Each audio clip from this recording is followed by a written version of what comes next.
elements from this film are the background characters who show up in Kurosawa's film in the form of by two bumbling greedy peasants. So to boost zombie slash vampire series probably would have really done well had it been given a chance. Anyway, the Planet Vampire series really did stand out just because Robert did a really great job on the 2 issues that he did.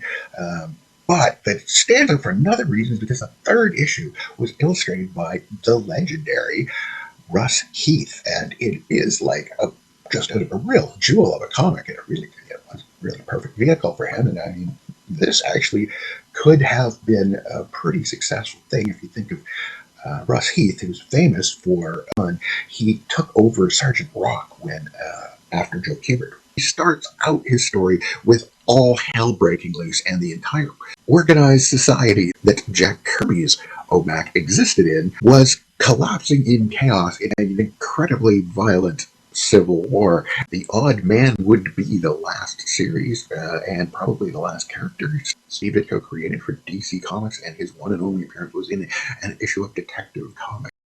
This is the first appearance of Cody Starbuck, I believe. This is hot off the heels of losing the rights to the Ironwolf character at DC, so he refabricates the character as Cody Starbuck, which he would use again and again. It's beautiful black and white, but as you can see here, it's still a very very densely illustrated style, not nearly as graphic as he would get in a few years.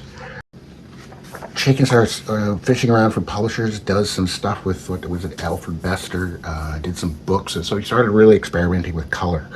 And I'd just completely forgotten how really effective this comic book is. And he did Heavy Metal started in the States, so and he did some Cody Starbuck for Heavy Metal, which is actually some of his best stuff. And that would be really nice to see collected.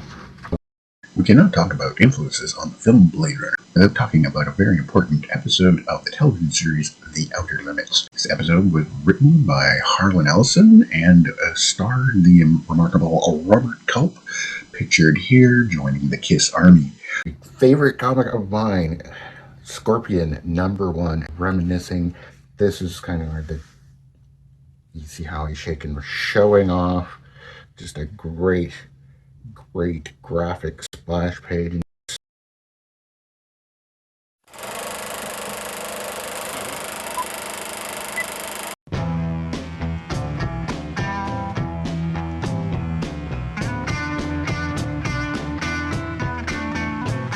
Another important underpinning of the structure of Star Wars, of course, is a Kurosawa classic, The Hidden Fortress, a great samurai adventure movie with the greatest samurai actor of them all, played by the legendary Toshiro Mifune.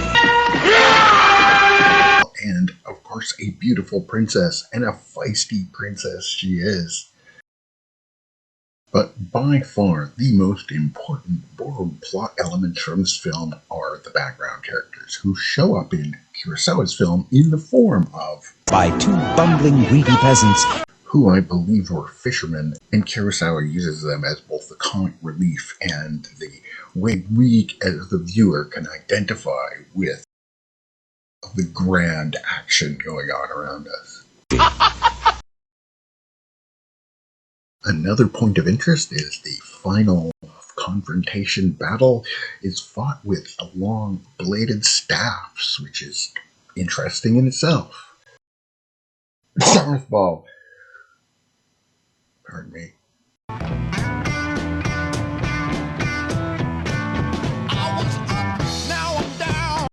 Oh, Star Reach #1. They one of the very first of the alternative publishers.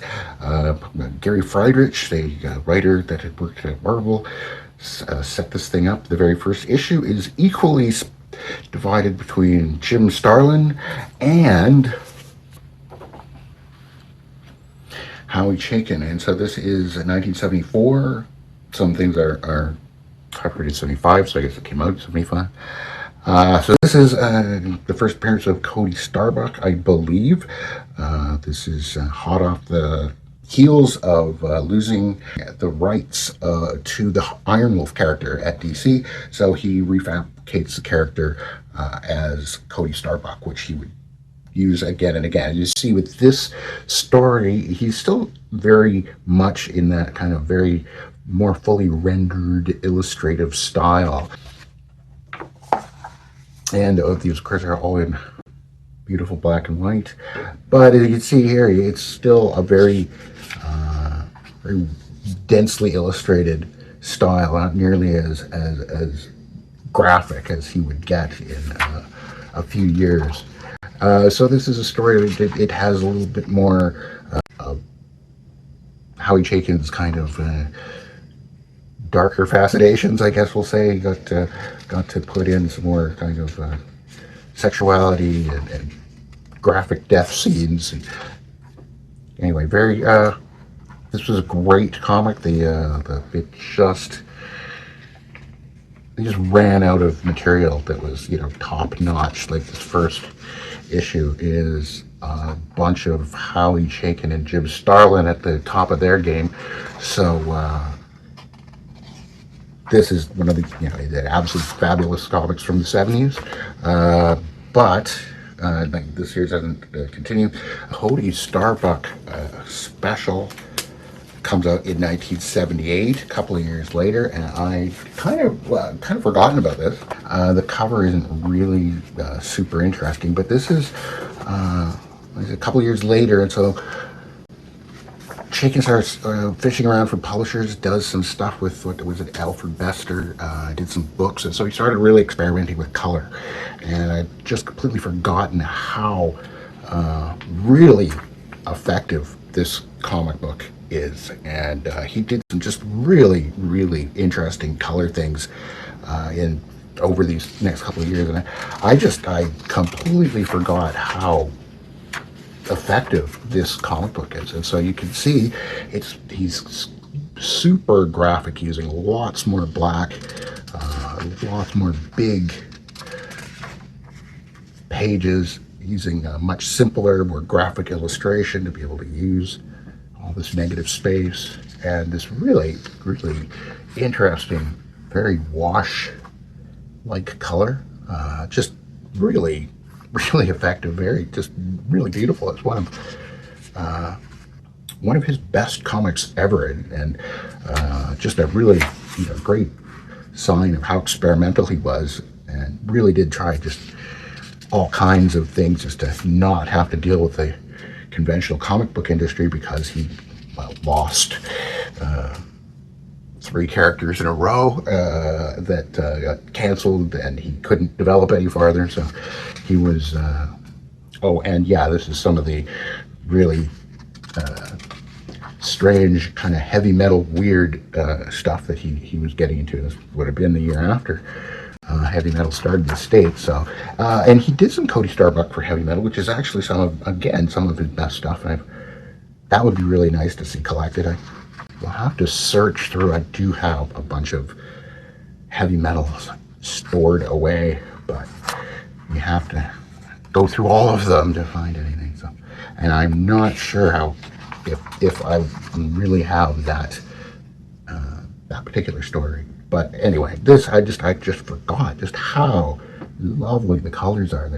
It's such a subtle kind of color. It's not like the problem they had a bit later with that really super white Baxter paper that just made the colors just look so ugly. This is just really, really nice color. It's very reminds me of how the early Marvel comics have such deep and rich color to them, where once they got their full-blown distribution, they weren't nearly deep and rich in their tones. But anyway, absolutely great black and white portfolio that he did for the character as well. And he would do lots more Cody Starbuck stuff, because this is a character that he fully owned and could develop on his own.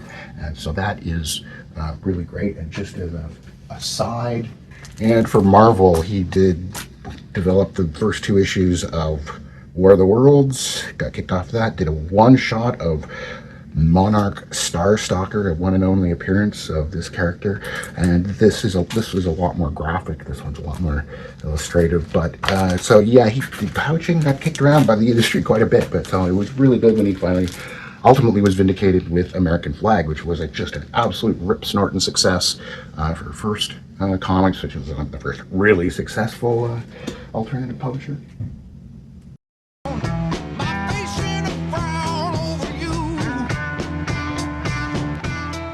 We can now talk about influences on the film Blade Runner without talking about a very important episode of the television series The Outer Limits. This episode was written by Harlan Ellison and starred the remarkable Robert Culp, pictured here joining the KISS Army.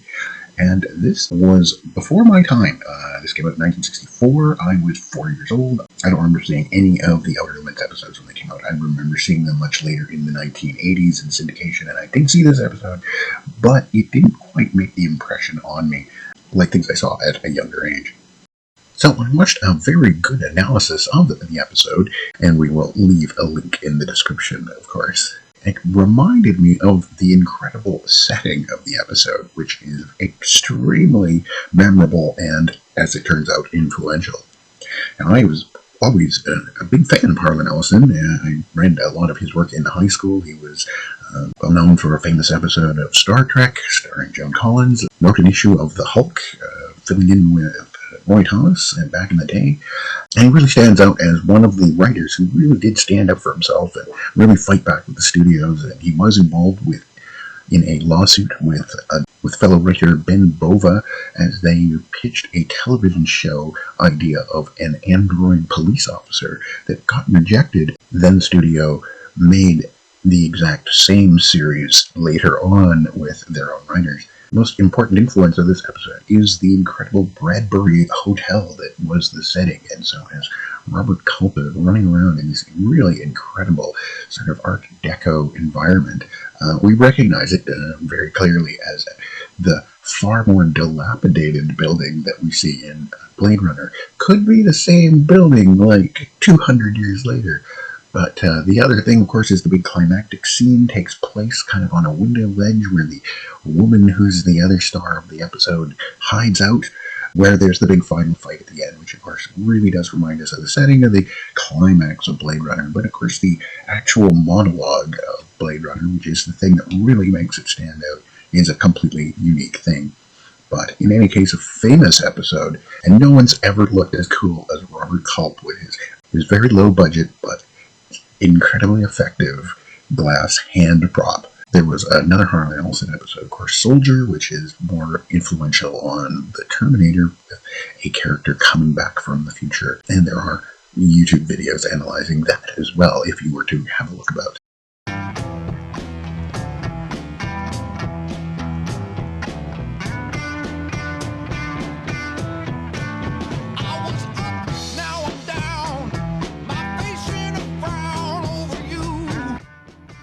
Is I did in fact buy the very last issue of Kamandi off the newsstand, and I bet you could guess why.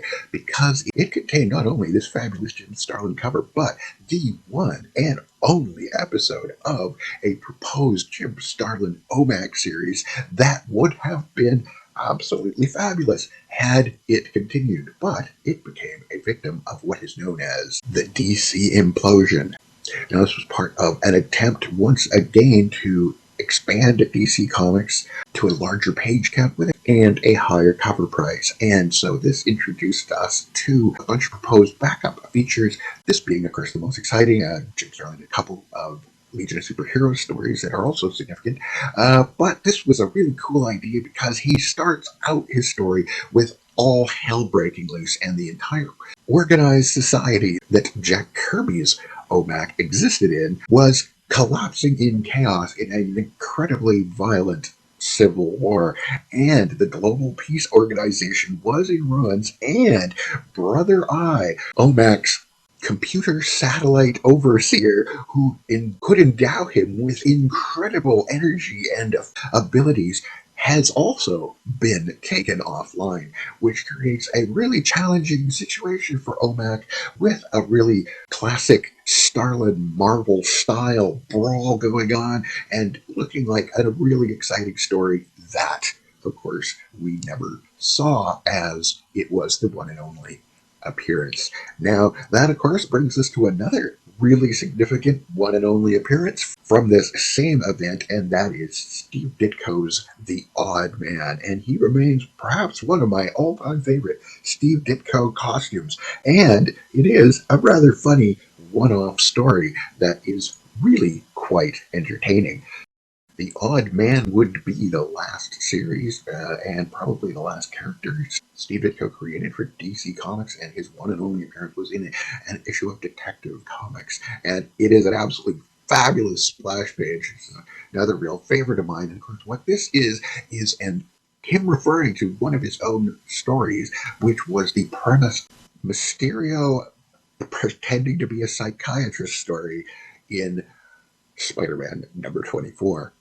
And so we have this very odd situation where a gangland figure awakens to find himself in a topsy-turvy room where he is hanging sideways while the Odd Man is sitting perpendicular to the force of gravity that he is personally experiencing. Which we do see one panel of explanation of this as the Odd Man rushes into action, running through his clearly sideways room, thus suggesting to us that he's got to have magnets in his jockey shorts and probably in the soles of his shoes as well, because he stands up later on, which actually is part of Mysterio's bag of tricks, if we were to refer to the very first Mysterio story.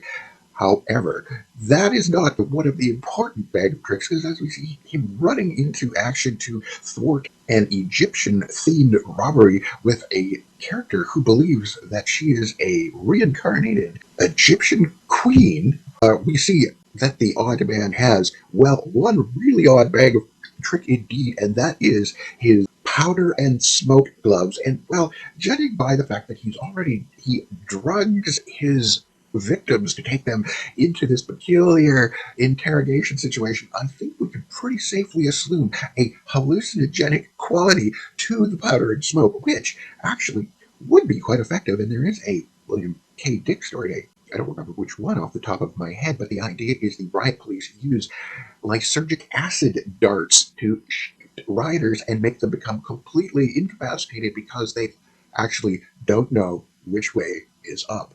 I doubt, however, Steve Ditko would have approved of such a thing. One of my absolute favorite covers, a very nonsensical character, but really super graphic. It would have driven the colorists bonkers, I'm sure. So, two victims of the DC implosion, and I missed the Odd Man story, a forgotten classic, nonetheless.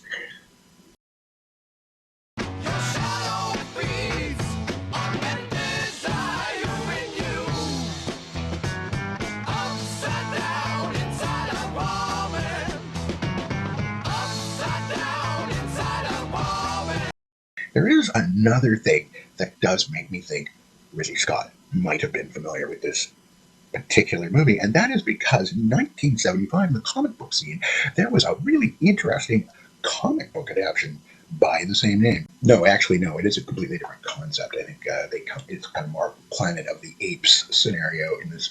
But in any case, this was the short-lived Atlas Comics that basically lived for the first 6 months of 1975, started by Stan Lee's brother, Larry Lieber. I wonder why he's changed his name.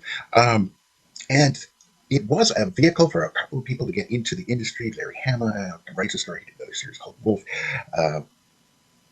How Chaykin famously lost his second character that he invented, which his series, The Scorpion, was canceled before its 3-issue run was canceled, so they could change it into a obvious Spider-Man ripoff, which they had promised him that they would not do. Anyway, the Planet of Vampire series really did stand out just because Broderick did a really great job on the 2 issues that he did. But that stands out for another reason is because the 3rd issue was illustrated by the legendary Russ Heath, and it is like just a real jewel of a comic, and it really was really a perfect vehicle for him. And I mean, this actually could have been a pretty successful thing if you think of Russ Heath, who's famous for the Sea Devils, and then later on he took over Sergeant Rock when after Joe Kubert.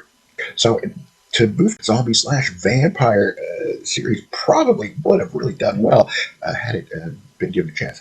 Anyway, all of that just goes to say that anybody who was paying any attention to comic books at this time would certainly have been aware of this Planet of Vampires series, and consequently, I know I saw Planet of Vampires on television. I'm sure it was available. So, as we will see a little further, it is very unlikely that Mr. Ridley Scott, fabulous director though he may be, definitely read comics.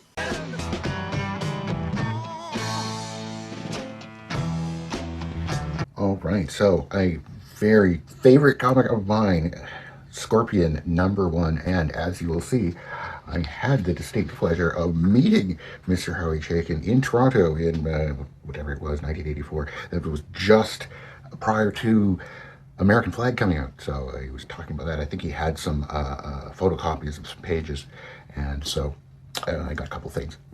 Anyway, this is the only 2 issues, the ill-fated Atlas Comics, reminiscing. This is kind of where you see Howie Chaykin showing off just a great graphic splash page. And you see here early on, he's still being very illustrative. There's a lot more development of individual drawings. You would get way more graphic and simple. He starts up being very influenced by Mike Kaluta. This is a period piece, just like Kaluta's Shadow. And so this is the design of the Scorpion as a pulp hero. It's a biplane fights, but the Scorpion is he's a real tough, hard as nails pulp hero. And it's a really well designed, and you can see the whole lineup of various Atlas Comics characters that in the, 6 months it survived. But really, great page layout always. Doing all these graphic things early on. A lot more panels per page than we're used to, but super Chaykin babe already. Kind of like the background characters in the Shadow. So, and there were only 2 of these, and then there was actually a 3rd Scorpion comic, but it was not Howie Chaykin that did that comic, and they turned it into a contemporary superhero that was just a really obvious Spider-Man knockoff.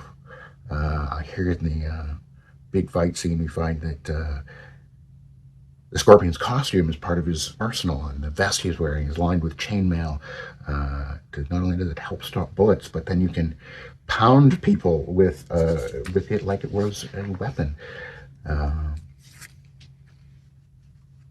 Anyway, the just greatest version of this adventure type character that Chaykin would worked over those years, but Chaykin would rework that character as Dominic Fortune for Marvel. But Dominic Fortune wasn't taking itself seriously. It was always tongue-in-cheek, and just never had the real pulpy grit, impact, and fine design of the Scorpion character, which is what became Howie Chaykin's 2nd character that he created that he lost control of.